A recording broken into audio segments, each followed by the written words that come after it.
Assalamualaikum, my name is Amanullah hai.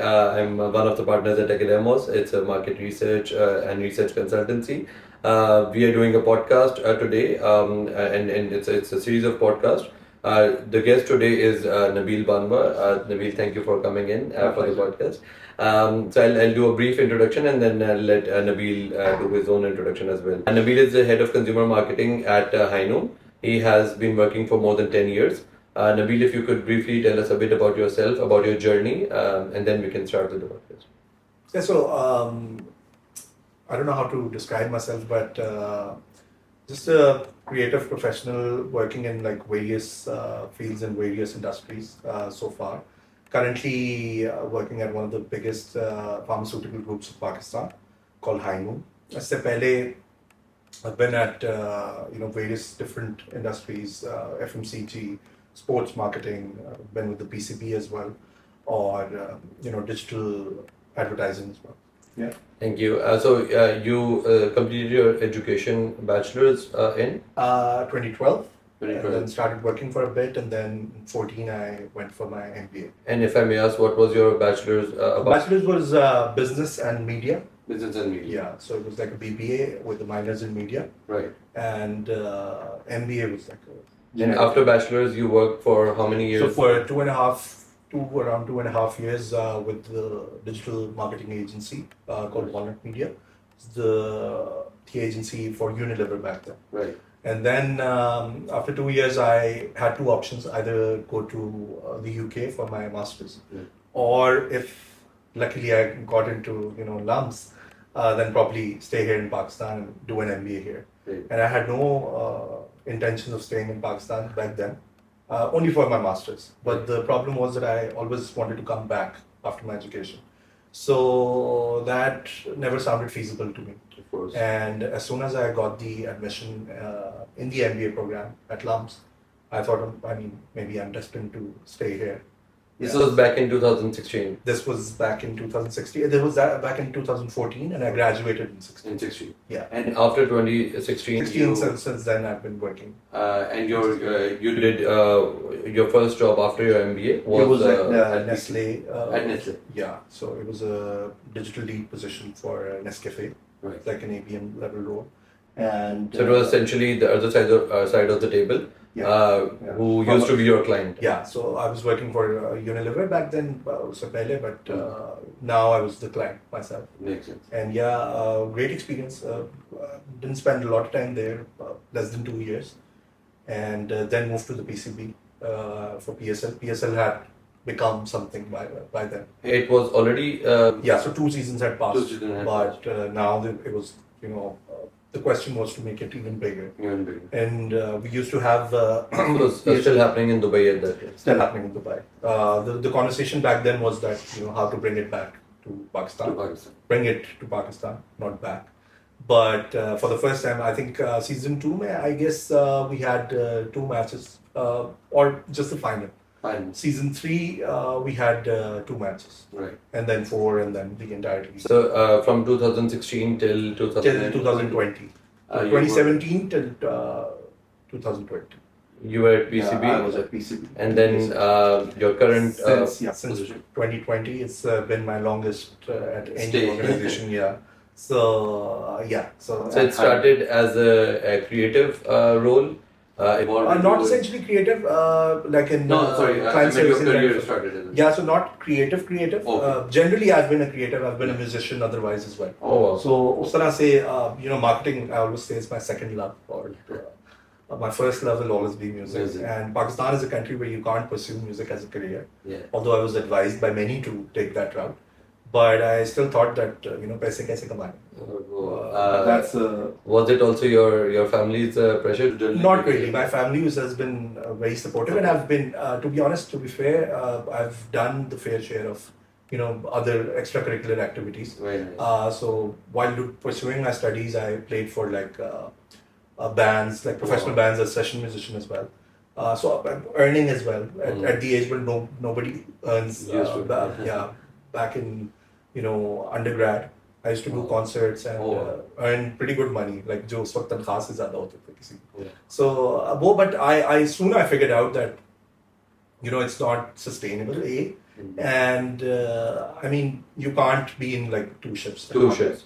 And also maybe it's a high risk, high reward, but if you make it, you make it. If you make it, you make it, and also that you know you while you're doing so much efforts while pursuing your education, you might as well do something over there as well. So I mean, the only problem was that Pakistan wasn't that conducive for taking music as a career. True. So I still do it on the side. And do you feel? I personally believe that they both are not mutually exclusive. So what you learn there or what you practice there, you can apply here as well. Is that so? Absolutely. Especially in my field, I mean, in creative brand applications and digital marketing. True. I mean, being a musician or being good at any art helps your, I think, overall intelligence as well. True. So, and specifically your creative side. Yeah. So thinking out of the box, I mean, and then that's how I sort of developed my second passion as well, in digital marketing and branding, and brands attracted me. Right. So I thought that okay, so while music I can keep doing on the side, I still play instruments, I still play. I have a band. I sometimes give it time, but not as my like bread earning. Bread and bread. Yeah, makes sense. And so if I look at your career, what I first pick out of that is the diversity. Not just in just your career, but also in your personal life. So there's music, and then even in your career, you started off from the creative side, agency side, and then evolved into an FMCG role, but towards marketing, and then PCB, which is cricket. The products vary a lot. Change a lot. Even if the role sort of broadly stays the same. And before we move on to Highnoon specifically, my personal perception about pharmaceutical was that what works in corporate doesn't work in pharma. So my perception wasn't that the way the marketing is being done in corporate is also the way marketing can be done in pharma. So is that just a misconceived notion or perception, or because or how freedom is there in marketing when doing it for pharmaceutical? I mean, as far as pharmaceutical as an industry is concerned, there's no freedom because it's a regulated industry. Right. You can only market to the doctors, right? So in that regard, there's absolutely no freedom. There's very limited boundaries in which you can operate. But there's this, completely different side that people often forget, is the corporate or employer branding or the corporate image of the company, right? So selling a product is not always the case. Selling the company is the case as well. So we sell companies at pharmaceutical, and then with the advent of consumer healthcare, I mean, there are companies which sell directly to consumers. There are many products which are not essentially life-saving drugs or pharmaceuticals per se, but they could be your dietary supplements or multivitamins, or your herbal supplements. So these things you can market directly to the consumer. So as a combination of both, if you pick up someone like me, I see immense potential in even pharmaceutical as well. But it's just that as an industry, whenever we hear pharmaceutical, we're like, okay, life-saving drugs or Augmentin or Panadol or that. So it doesn't end there. It's like a world beyond, now there's wearables, technology, healthcare. Wellness has become like the, buzzword now. The buzzword. So, but if you because there are so many regulations and limitations, working in the marketing department of FMCG and then cricket, which is all out, all there, do you feel that those restrictions sort of bring out the creative side more, or is it like frustrating, more frustrating than the previous roles, that these are the things you can't do, and only this is the sphere that where you so see, I never got involved in the pharmaceutical marketing kind of role ever in the in the pharmaceutical company that I'm in. That's a completely different domain, and that's a completely different team that does it. Right. That's basically selling. It's called ethical marketing to the doctors. To the doctors. A team of reps is being guided by this marketing team. Hierarchy. If you look at the hierarchy, so there's the commercial directors, and beneath them are the business unit heads, and then the marketing managers, and then the brand managers, product managers, and the assistant product managers, and then below them are the forces of healthcare workers Right. who go, you know, this The sales typical, rep. yeah, these typical medical reps who go to doctors, their clinics, and their hospitals, and they detail their brands to the doctor. So that's a completely different side. We never got involved in Right. that.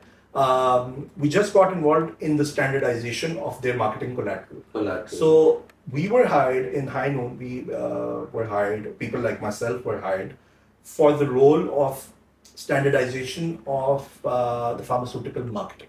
That, for example, it has to look like a company when you take Highnoon to a doctor. It has to look like one company. It's not like one brand manager likes red color, so he's like branded everything in red, and he's like marketing in their own way. And there's frankly nothing wrong about that. But then the bigger companies, or that's not how the work is done overall abroad as well. So global marketing has always been done on strict guidelines, brand books, whereby you comply to every single dot. There's a brand ethos. So everything was developed from scratch in our case. Wow. Because the company was growing. So when we were hired, we were given this task that, I mean, we're doing a great job sales wise, and we're growing we're probably the fastest growing company in Pakistan. But we don't look like that big a company. We look like a very, excuse for the lack of a better word, a desi company. Desi company, a So- local company. Yeah, so our first role at Highnoon was to make us look like a global, So building worthy of the size of the company. building the organization's brand as opposed to selling a product or marketing for a product, Yeah. which sounds like a more strategic role as well as compared to doing it for a particular. Which is why the department that I work in is called Consumer Marketing and Corporate Brand. Corporate brand.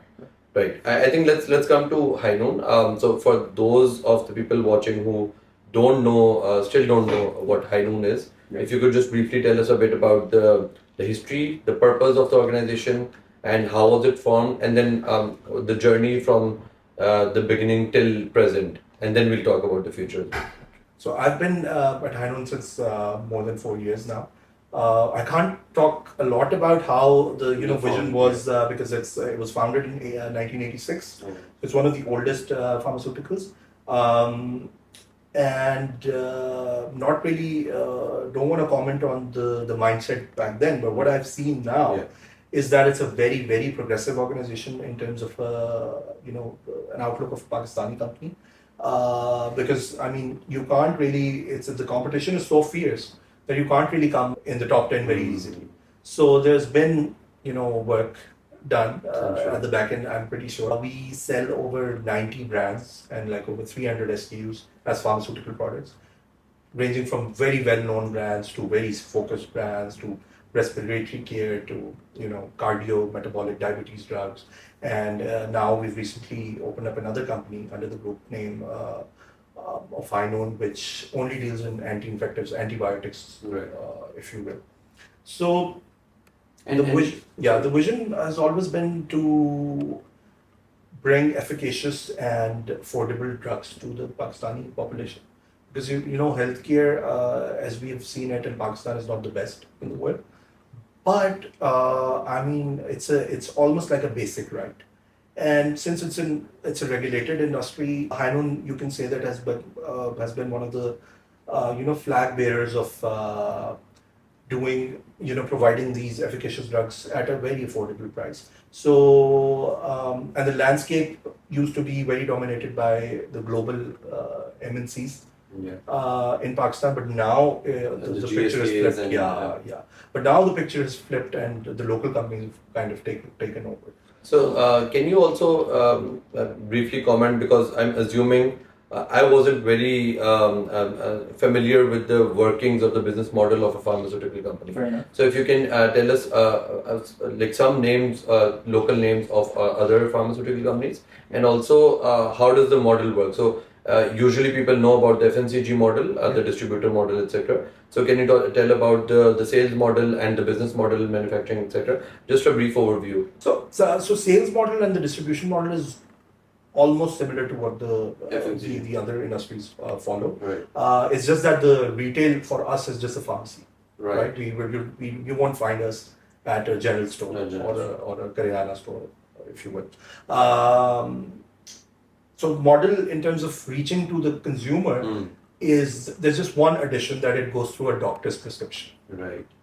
See, so that's why the marketing efforts are also skewed towards targeted towards the customer, which we call which is the doctor.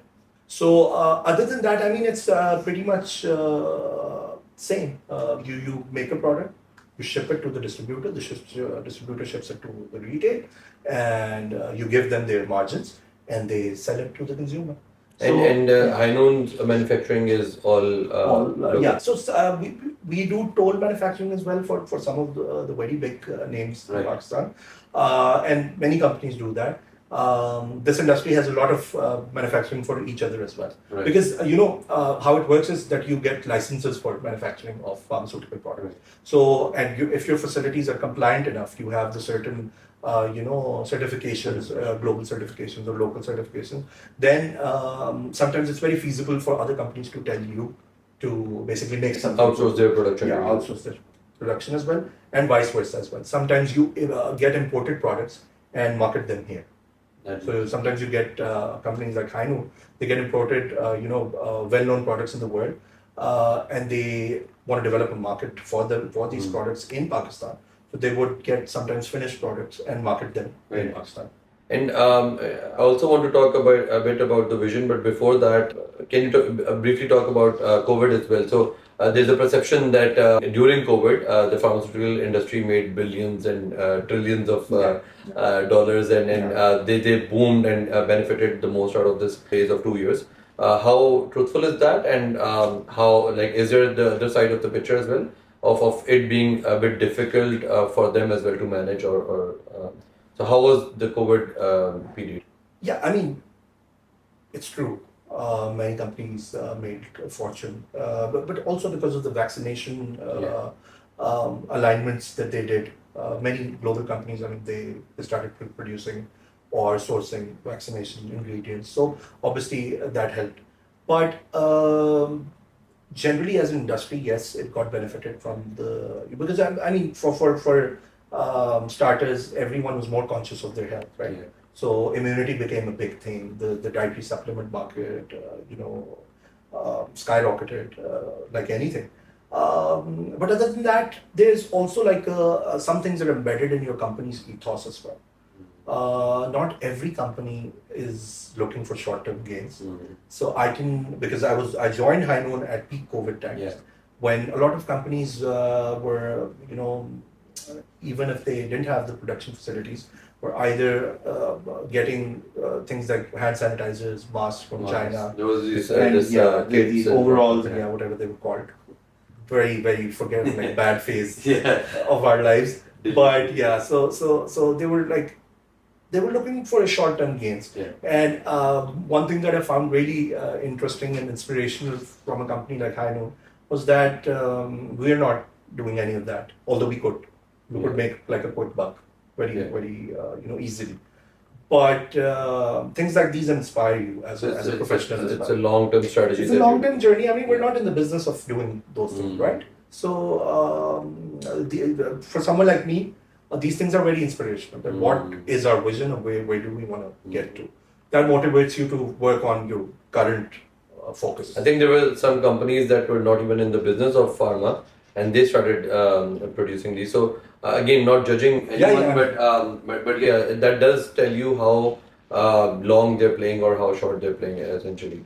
Also, can you name a few star products of Highnoon? So what are the four star players? Yeah, so Loprin, you must have heard about it. It's a blood thinner, it's aspirin.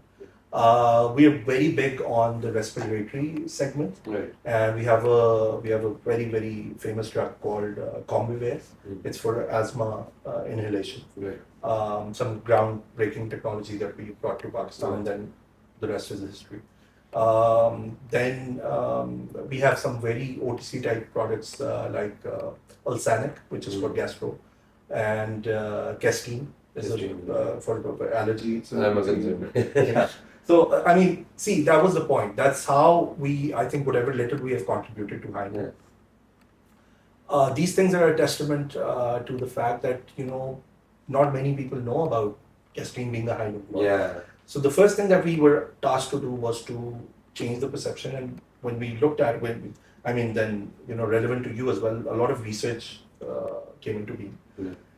And then we applied a lot of data analytics and some qualitative questionnaires, and everything was done on doctors level, on retail level, to understand why is Highnoon not a brand. Even though the products are products are like top notch, and every doctor knew, every customer knew the products.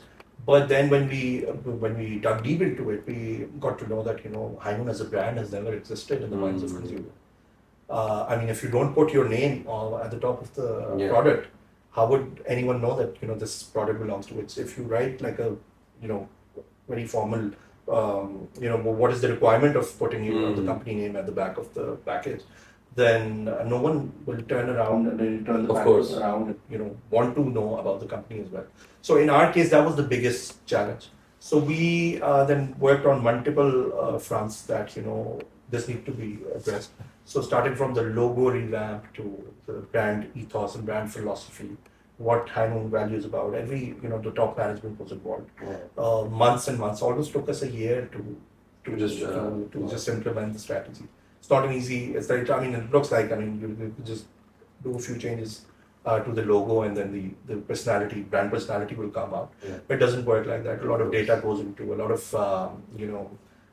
insight needs to be derived from talking to different people, different stakeholders of the industry.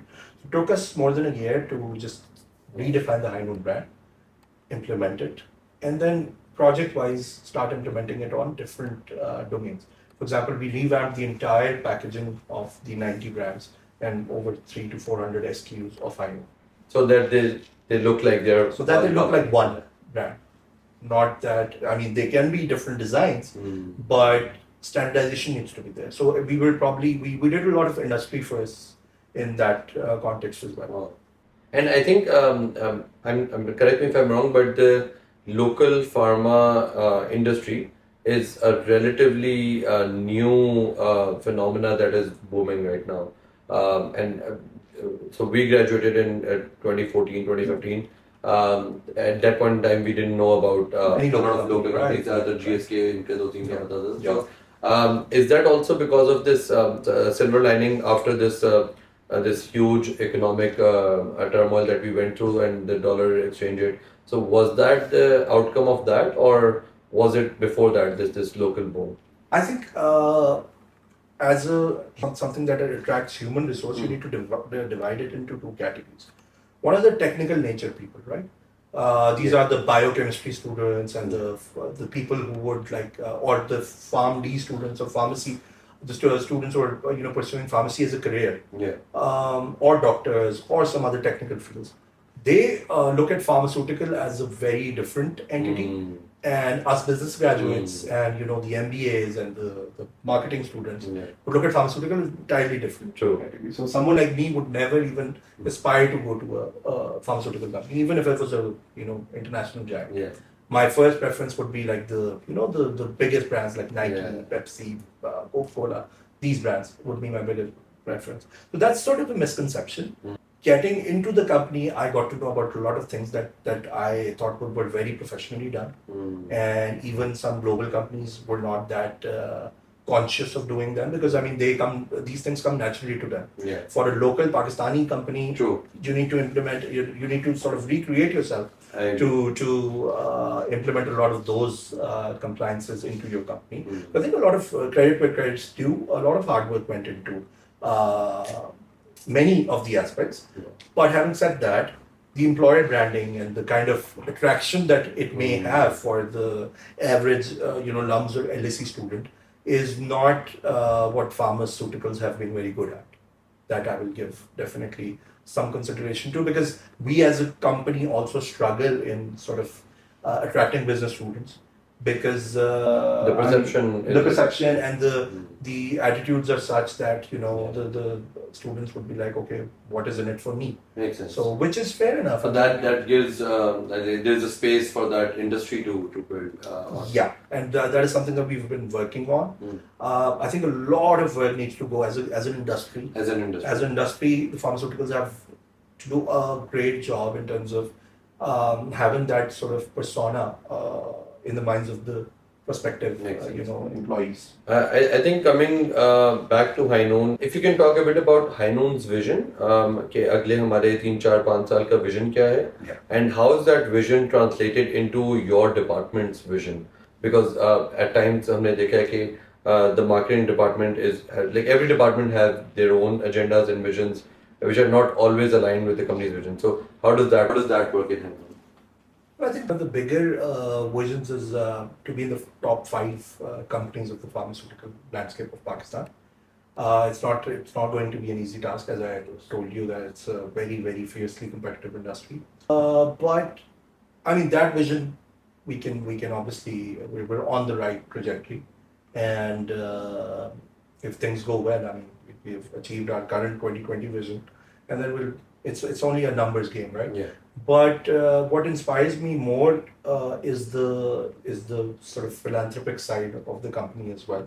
That we want to do something good for the healthcare, society, for the society as well.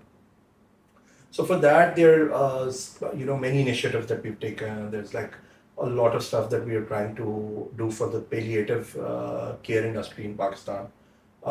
We feel really strongly about the pain management of elderly patients who are terminally ill, and you must have heard about the hospice concept in the world, that elderly people who are terminally ill. The intent is just to give them a better life quality at the end of their life stages. So I mean, these are the things that motivate you more than than the And- numbers vision. Probably- the state of Pakistani healthcare. Yeah. Right now. So whatever little we can contribute in terms of the betterment of the overall picture, I think we'll. And the potential is huge then if there's The so potential. less that is being done right now, then Everything translates to the population and Yeah. the market size. Yeah. So I mean we were in all right situation in terms of that, but I mean there's lots of work. on makes that. sense. So and coming to our core forte here in this podcast, and the idea of this podcast were to understand how decisions are made in organizations, and sort of what informs these decisions, and how can we improve the efficiency of these decisions. So I want to understand what are the goals or the objectives of a particular marketing department and your marketing department. From what I understood from your conversation was that the initial goal was to make it one brand and to sort of broadcast the company's brand, instead of only focusing on the products. Vision that you think has been achieved, is it a work in progress? And then now moving forward, what is the big picture for the marketing department of the organization? Yeah, so the big picture, I mean, there are multiple objectives as a department. We were, as I said, that in these 4 years, we were working on a lot of different areas, corporate branding being one, and rebranding the company's outlook being the biggest, out of all. But the decision making, as you asked, was needs to be always data backed. But we're not, as I think Pakistanis, we're not too reliant or too big on Yeah. Data analytics True. overall. But so there have been two aspects to my role in the company and the department that we've created. One has always been a very qualitative in terms of your expertise, very qualitative in nature. That, for example, how do people see Highnoon as a corporate company? What do they think about? The salience, the top of mind, the brand equity attributes, if you will, right? So some of that has been qualitatively determined. There's a very different side of our role, which is the digital bit, which is obviously we started the digital assets of Highnoon. Previously was non-existent on the digital platforms. Right. So as soon as you start the digital platforms, it generally becomes a data analytics gold mine, if you will. So when you start making your Facebook, Instagram, and LinkedIn pages, you're constantly looking at data. There's a lot of insights and analytics that these platforms inherently give you, right? So metrics like reach of your pages and then engagements and then impressions, they become very, very important for you. So as a company, both for Highnoon and this other sister concern, the dietary supplement company that I've worked for, Route to Health, these metrics become like the The holy grail of yeah. the workings in terms of KPIs of me and my team. So yeah, we look at data every day. We try to be analytical about it. We try to. There's no right or wrong answer. It's just interpretation of different numbers. Of course. There are objectives that you want to get to. That's the most important thing. That if I asked 100 people about how is the number improving every 6 months or every year? Are people getting to know about, because that's our primary target, right? So not just in the stakeholder sort of arena, but also to the average Joe. Are we increasing that percentage of salience or our brand equity? So that becomes absolutely important. And in terms of decision making also, I mean, I gave you the example of rebranding the company and redefining the packaging strategy of the company and standardizing everything. That was all done on research grounds. Right. So, firstly, we figured out what's the gold standard of the global industry. How do global companies do it? Then we put out surveys, talk to doctors, consumers, focus groups. That what do they think about when they look at a pharmaceutical company? So, and then data was implemented in terms of different ways, strategies on the improve that. So a lot of that was done, and then we were able to achieve a lot of industry firsts, as I mentioned. Many of the work that we did has not been done in Pakistan before, because we have created a brand that will now be followed by the brand guideline book. So any individual, it's not just my property. Tomorrow I can go to any other company, and any other individual can take my place and sort of not trying to reinvent the wheel.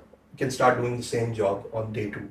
So I think when you joined, there was this once in a while decision that had to be made, and not just decision, work that had to be done. And for every new person that comes in, they don't have to sort of build that from scratch again. But when it comes to data, and in our experience, we've seen that there are two types of uses of data. One is to decide which decision to take, and the other is to sort of calculate the impact of that decision as well, whether it was the right decision or the wrong decision. So if you talk about the first type of data based decision making, of data guiding you which decision to make, can you think of any example or any domain where you were confused about a particular decision to make, and then the data decide or guide you guys on that, be it rebranding the products or the company? So can you think of an example where sort of help you guide the decision making process? Yeah, many times. I mean, data can surprise you at times. I mean, when you're thinking on hunch based and your own sort of biases, you involve them in your decision making, and more often than not, when the data actually comes, it's a different picture. So a lot of times that has happened with us. More in the consumer health division that we work at, to health, because it's a company that we market directly to consumers. It's a multivitamins dietary supplements manufacturing company. It's a sister concern of Highnoon. With that, the biggest decision that we had to take while we were launching 2023 fall last year was which category to make as a flagship brand of the company, right? So we're currently manufacturing over 25 products for the Route to Health umbrella. And can you name a few categories? Yeah, so out of those 8 are multivitamins. Okay. And it's the Centrum model. Like their age, defined by age. Defined by age. So it's, for example, age and one gender. So for example, there's teens male and teens female. And then there was one we recently launched for kids. It's a chewable tablet for kids. Right. Then there are multivitamins for her, multivitamins for him, 50 plus for him, 50 plus for her, then 165 plus. So with a couple of ingredients here and there, you can make different combinations, right? Yeah. So when we were launching the company, we had like a portfolio of over 25 products. Right. The decision was which category or product Will become- to make the flagship of the brand. For example, like Samsung has the Galaxy series, and then there are like tons of other series that people also They are buy. for different target markets. That people also buy, but Galaxy is what defines the brand. Samsung mobile. True. So with us, it was also the question. So we went into a lot of debate, internal conflicts, internal debates, internal biases, and then market analysis. Because we deal with a company called IQVIA, which is like one of the biggest global research giants, and we get data from them. So I think in terms of that should also be a very good insight to this podcast as well. That I've, as a consumer or as an employee of working in different industries, in pharmaceutical, I have seen some of the finest print of real-time data, sales data, even better than the FMCG data, because over there, a lot of distributors. There's a struggle. It's a struggle, yeah. Specifically in Pakistan. Yeah, because it's being reported at the distributor level and the retail level. But with pharmaceuticals, companies who have subscribed to the IQVIA get absolute real-time data every day. So it's like for per SKU, per location. It's like a whole new world. They have retailers or the pharmacies on board. Yeah. Wow. And from a retailer level, yeah. Because we have had this discussion multiple times in FMCG. The retail audit data is always full of doubt because the retailer never shares the data with anyone. That's by and large. I might not know if there are any discrepancies here as well, but by and large, it's absolutely very, very authentic and dependable data. And that gives you real-time feedback on your decisions as well.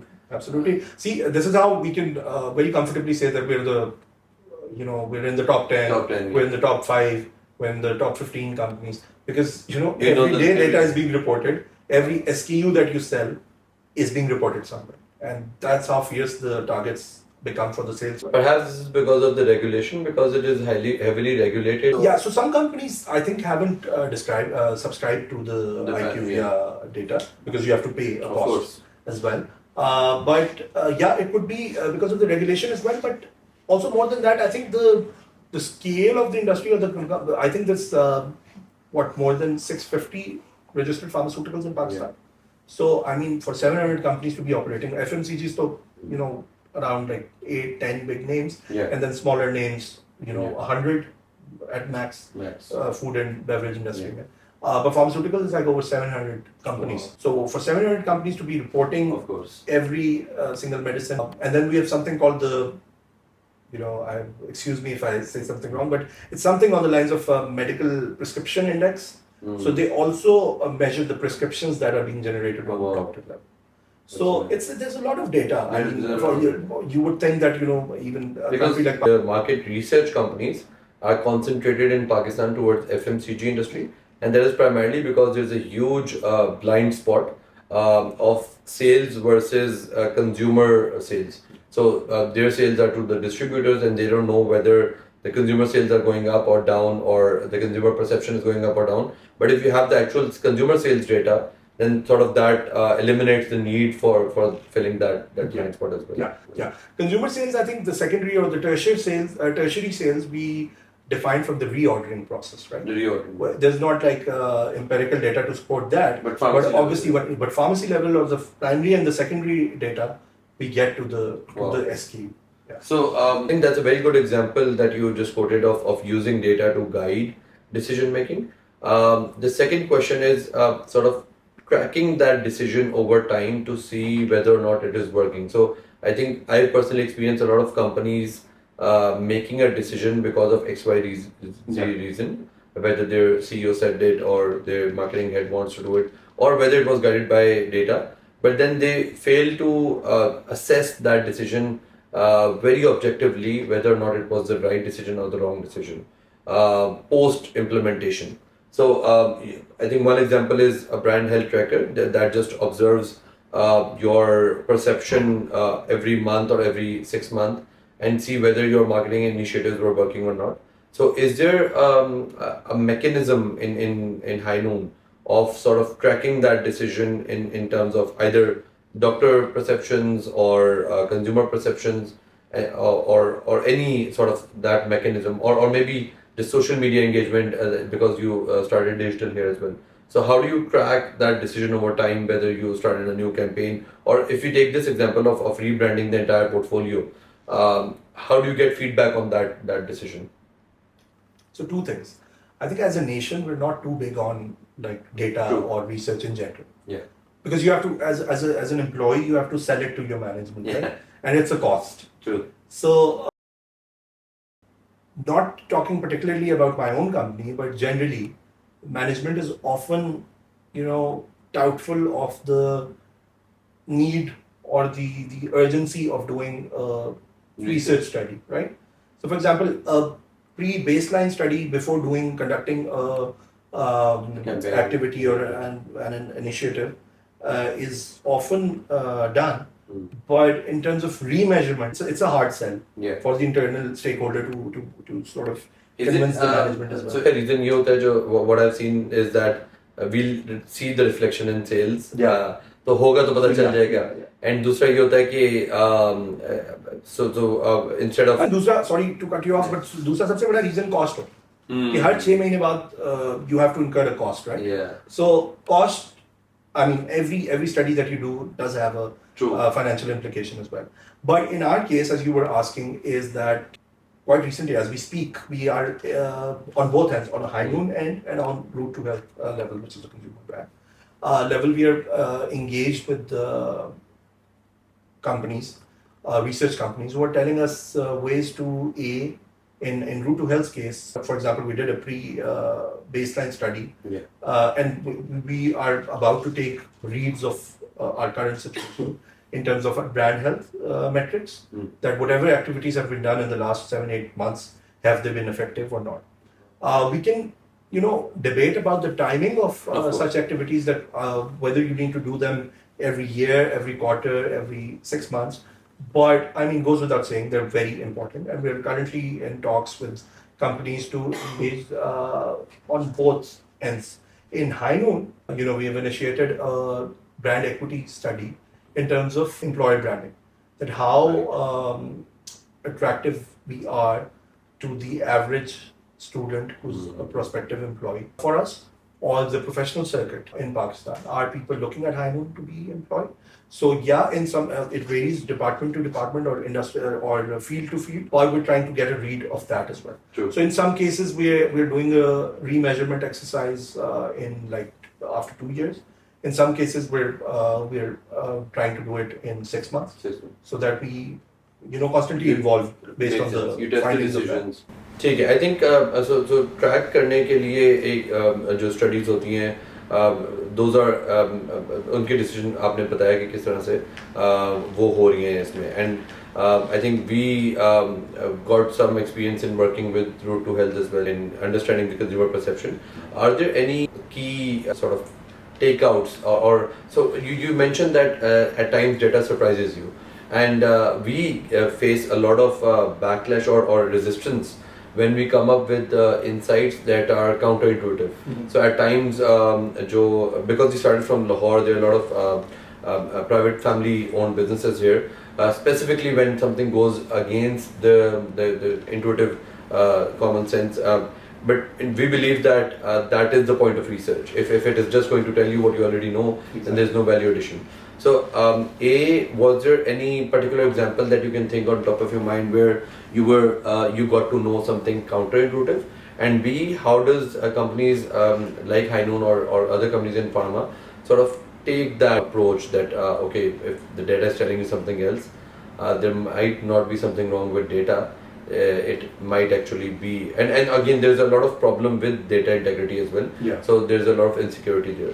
I'll just, I'm not sure if I can, but I can give you one example. So there was this instance where I'm not familiar with pharmaceutical industry, and specifically with nutraceutical, it is a consumer brand, right? There's not much regulation, but I was very surprised to know from consumers that the primary source of their influence of buying a nutraceutical product or multivitamin Is a doctor. is a doctor. So I was assuming that okay, this is wouldn't be going through the doctor route. So that was my counterintuitive take out from one study. Yeah. So can you quote any example and also a bit about the mindset of taking data that is counterintuitive? Well, let's talk about this one. I mean, I wouldn't say this was a revelation to us, but you know, we have something in almost every other organization of the world which is called the boardroom myopia. As marketers sitting in like AC wale offices, we have like a completely different viewpoint on many things, right? Yes, you don't need a prescription for a nutraceutical or a multivitamin or a dietary supplement product, but just saying that wouldn't cut it, right? The reality was pretty different. I mean, people still considered it as a pharmaceutical because it's a pill.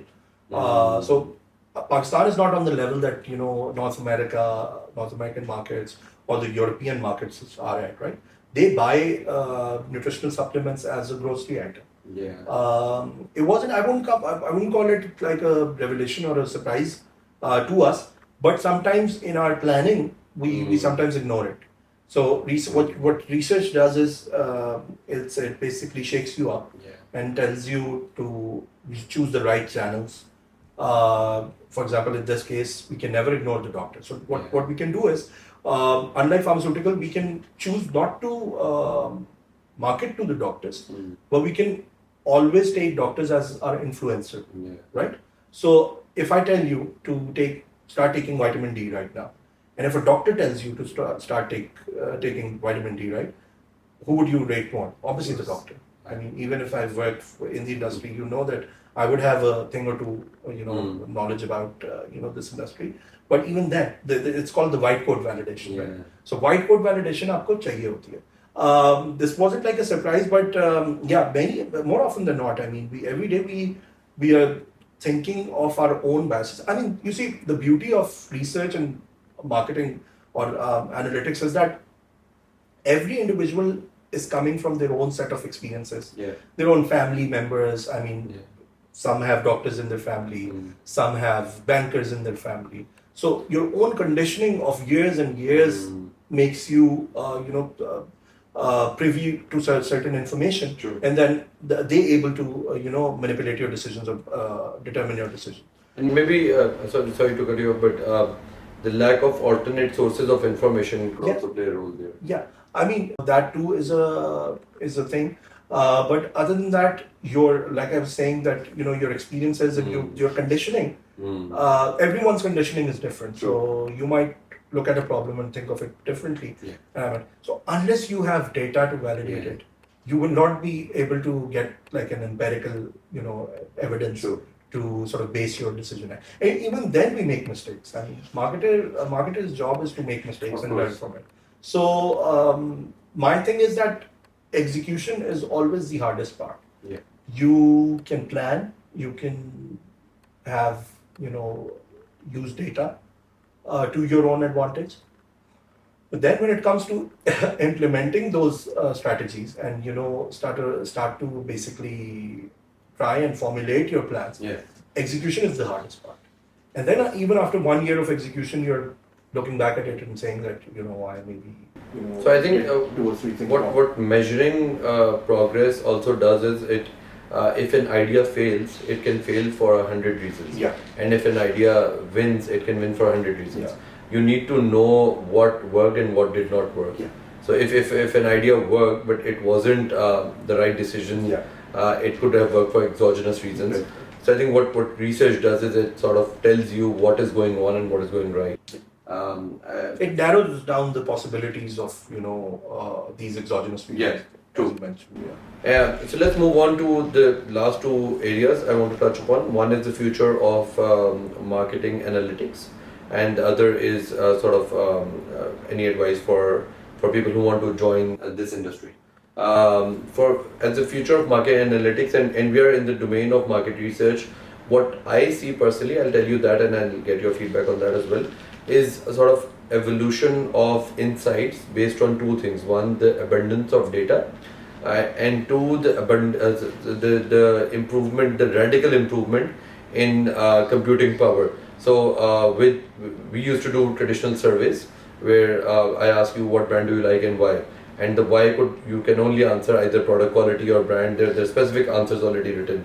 But with LLM models like ChatGPT and stuff like that, you can analyze large qualitative data in a quantitative manner as well. So we take social data from social listening websites, social media tools, and analyze that analytically. And that is just the beginning. So I want to understand what your take is on the future of marketing analytics here in Pakistan, and how far away that future is. I think it's relative, because it's the trajectory is obviously upwards and it's exponentially getting better thanks to data and computing power, as you said. Goes without saying. I mean, every day we're seeing the power of business intelligence and analytics tools. It's like um, I'm waiting for the day when the smaller nuances of people's responses will also be captured in research. For example, if you're like covering 1,000, 2,000 people in a survey, the kind of responses that you get with the tones that they are saying it. I mean, that was the only limitation that is left now. Other than that, you've covered everything. Because if you think about research like 20 years back or 30 years back, a lot of the stuff would have gone under the rugs. I mean, there are many times where there's some particular nuance that you want to capture and it can't be captured on paper. I mean, if someone has answered yes to a question, you can't know that what's inside their head. And now with people, I mean, with AI and all of that, I mean, when people are like replicating sort of emotion as well. So I think that's the game changer. That's the future. And I don't really know. I mean, at a point where with the pace that we are going, I think even research would be futile at one point. It will because the data would be so readily available for companies to use, for research companies to offer to people. It won't you won't perhaps have to conduct researches for certain purposes. Maybe the data would be readily available, and you will just be doing like a human analysis on it. So exactly. So I think what we foresaw was that marketing research in a traditional manner would be redundant in a couple of years. Because you will have that more like better data readily available. If I go and push you to answer 20 questions, those I'm not even sure if those will be honest answers. Even you won't be sure if they're honest answers. And that is why I think where humans come into play in the future would be using that data to inform decision making or generate relevant insights. Because now you have to put in effort to cut off the irrelevant stuff instead of collect data from scratch. Absolutely. It filters out even the gold of that. Exactly. It filters out everything else. We'll take it. Anyways, I think the last end is more towards your advice. So you have been working for more than a decade now, and you have experienced different industries. One, I want to like if you can just spend like 2 minutes on each of these industries you've worked on, and if there's a person who wants to pursue a particular industry, it can be pharma, FMCG, PCB, or sports industry, or creative agencies. What would your advice to them be? What are the good sides and also the not so good sides? Because I think those in that passion, those get left out at times. And then also a bit about insights and analytics and how so data science and data analyst is a very trendy thing right now. So in your experience, how exciting or non-exciting that work is. So a bit about the HR side of things. So starting from digital advertising, I think 110% dependent on data, and not just dependent, but also luckily enough, like the data is available. You can base your decision making entirely on data. If you're advertising on Google, Meta, any platform, it's absolutely consciously determining the outputs of your whatever input you're giving it. I mean, in terms of brand values, in terms of sales, if you're doing online. So, उस industry में तो I think it's a no-brainer. Then FMCG, I mean, I don't really need to give anyone advice on Yeah. how to, how attractive that industry is. I mean, products will keep getting sold, Yeah. people will keep getting hired, and those companies, everyone, especially business students, and even any other field. Yeah. These large conglomerates will have, a dominance in the professional landscape of our country.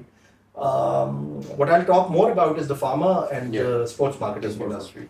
Sports marketing for someone like me was very interesting because it's a very glamorous sort of industry.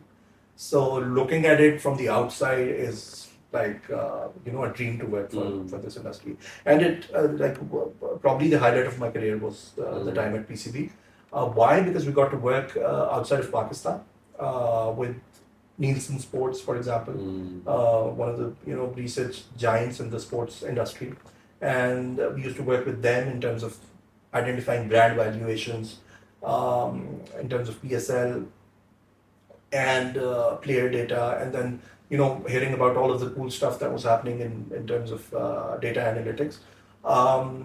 Also, the sort of a downside to that kind of industry is that it's politically driven, and B, it's like not too dependent on data, but on personal capabilities and personal biases. So that was kind of the downside, but still I had some of the best memories at the PCB working for marketing and branding. I think, of the company. if I may, but are these downsides limited to because there's only one main organization working in the sports industry in Pakistan, and that is also not completely private. Yeah. I think it's true for any bureaucratic type of organization because the decision making is dependent on a lot of other stuff as well. So as much as you want to apply your MBAs and your BBAs into the equation, some guy will come up to you and say that this needs to be done, just do the job. So uske lihaaz se, it's slightly different, and also drains you out a lot because the pace of the company is like because you're facing the world at all times. For example, just to give you an example, I made ads in Nestle because as a marketer, brand guy, my job is to make communication all the time. So the organic reaches of Nestle brands or the pharmaceutical companies that I've worked at is like probably 1/100th or 1,000th of what the cricket power in Pakistan is.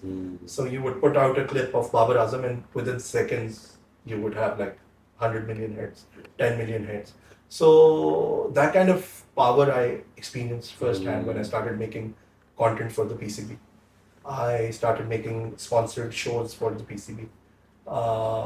Things like the podcast we're having right now. The organic power of the content was such that that is something that attracted me a lot, and also it's very challenging to work. For example, you've made a PSL anthem, and in 3 minutes, the whole world is bashing it. Okay? They're starting to bash the singer. What is PCB doing? Why are they or the thing with Pakistanis in this part of the world is you can't please everyone, right? Of course. If I like Ali Zafar or you like Fawad Khan and he likes Janoon and he likes something else, so you can't please everyone. So someone will come up on your YouTube channel and just bash it. Okay? So usme then it becomes like a it becomes a bit of a challenge because it's essentially your work that you're putting out. Okay? With product-based companies or with pharmaceuticals, I mean, you're just selling to a very small niche of the entire population, and you're getting your mileage out of it. And lastly, pharmaceutical is very wrongly perceived in terms of, for example, someone of my profile is working at a pharmaceutical since the last 4 years. It's not because I'm not being offered other jobs in the market, but it's because the kind of high that you get when you do such milestone projects. For some big companies, you can just be a cog in the wheel and you can, just do your daily job and be happy about it. There's no motivation, intrinsic motivation. With my 4 years at pharma and healthcare industry, every day I've worked on some bigger goal, some big project that hasn't been done in the pharma industry, or isn't too common in the pharma industry. So doing one new advice, things. so one advice from myself to the business community or business students would be to explore pharma, and the advice to the employer side would be to start working more on your employer branding and make At an yourself industry attractive. level. Yeah, on industry level. I don't see pharmaceuticals have done a lot of great work Yeah. to sort of be available or approachable in that sort of context. And if I'm sure if you do a survey right now in universities, pharma at least won't be the The most top five preferred, considerations, yeah, absolutely. It's not in the consideration of a lump student or an LSE student, and that is something that we're working on in Highnoon as well, because we have now alumnus of LUMS here, so we need to be present there and talk to the academia, and tell them that it's a very lucrative industry and it's a very good industry, and now things are opening up. Just come here and add value to it. Makes sense. I think that's it from my end. Thank you so much, Nabeel, for being in the podcast, and hopefully we'll see you again soon. Thank you, pleasure.